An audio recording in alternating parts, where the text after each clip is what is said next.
বন্ধুরা অলরেডি আমরা শিমুল বাগানে চলে এসেছি। এই যে দেখো, এটা হচ্ছে শিমুল বাগান।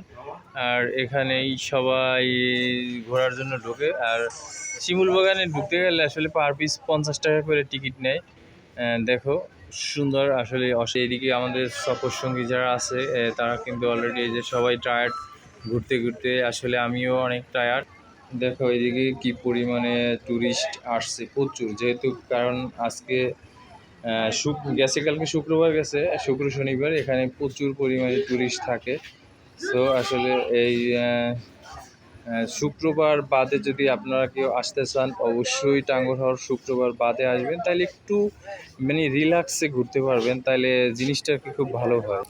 দেখেন অসাধারণ ভিউ। আর শিমুল গাছে এখন পর্যন্ত যেহেতু শিমুলের ফুল ফুটে নাই, ফুল ফোটে নাই, কিন্তু শিমুল গাছগুলাই দেখেন অসাধারণ লাগতেছে, অসাধারণ। এই যে দেখেন, আমি আপনাদেরকে দেখাচ্ছি, অনেক চমৎকার আসলে। এত সুন্দর ভিউ বা এত সুন্দর পরিবেশে, সুন্দরতম ভিউ, সুন্দর পরিবেশ। আর এই সুন্দর পরিবেশে আসলে অবশ্যই সবার ভালো লাগে, মুভমেন্ট অনেক ফ্রেশ হয় সবার।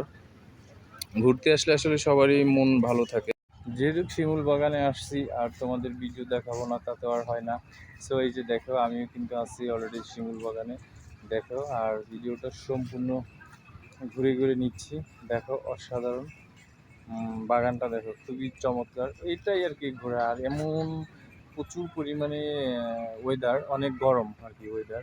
তারপরও আকাশ সামথিং সামথিং মেঘলা মেঘলা, বৃষ্টি হালকা হালকা হয়। তার মাঝে আমরা ঘুরতে বের হয়েছি। আর যেহেতু ঘুরতে আসলে রোদ বৃষ্টি এটা দেখা যাবে না, ঘুরতে আসছি ঘুরতে হবে, এটাই আসলে।